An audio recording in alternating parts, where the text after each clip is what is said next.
I would like to give them from 0 to 10, and 10 is the best. I would like to give a 5. Wow, that's like 50%. Exactly. Why do you say that? I say 50% because I believe with all of my countrymen, we are very pleased and happy that we were freed from the Bongo regime. I fought 14 years since 2009, so Ali Bongo will no longer be in power. We have accomplished that. But for the rest of what's going on, I'm not that pleased because I believe that the promises that he had made to the Gabonese people, most of them have not been fulfilled. What are some of the promises? I'm referring specifically on economic, for example. More than 40% of my countrymen still in poverty, and I believe that their life have not changed since Ali Bongo is gone. Gabon has one of the highest income per capita in Central West Africa, but yet the poverty in the country is too high. And so I was hoping that he will have done things that will elevate the life of the Gabonese people. But can it be said that it's just 1 year in power, that you need to give them time to do more? It's true that the president of the transition, he has done something. But the problem with what he has done something that I would call is sporadic. In other words, there's some families, there's some people who are very close to him who probably have their life enhanced, have their life bettered. That I can understand. But I believe that a president of a country should be able to take care of all the citizens of the country. That's why I'm giving him 5 out of 10. As a whole, the life of the majority of my countrymen has not changed. The military government has promised to hold elections in August 2025. In fact, a draft constitution was presented to the transitional president. What stands out to you the most about the draft constitution?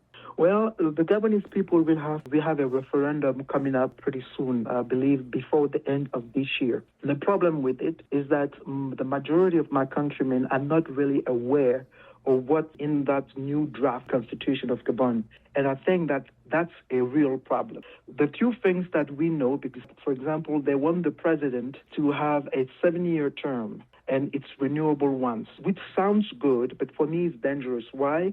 Because we have the potential of a president being in power for 14 years. And I believe strongly in my heart that this is too much, because Gabon has a history of men coming in power and staying in power. That's how the Bongo succeeded in being more than 55 years in power.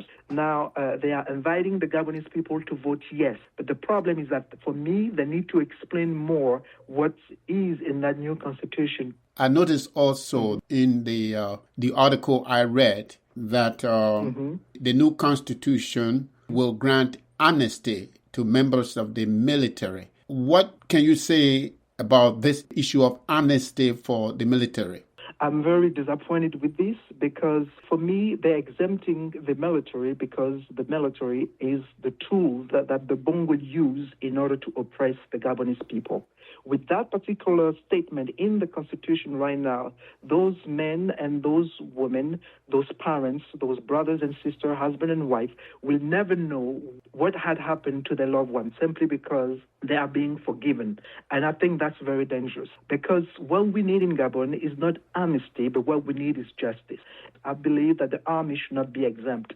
Of course, you said that the referendum is yet to come, but does this draft constitution say anything about whether the military or anyone in the military government right now can run for president? No, it doesn't say that specifically. I personally believe that President of the transition, Oligui Nguema, will have to become a civilian because there is enough pressure in the international community to give the power back to a civilian. So I think that he has no choice. If he really wants to become the president of Gabon and he wants to be elected, he will have to relinquish his position as a military person.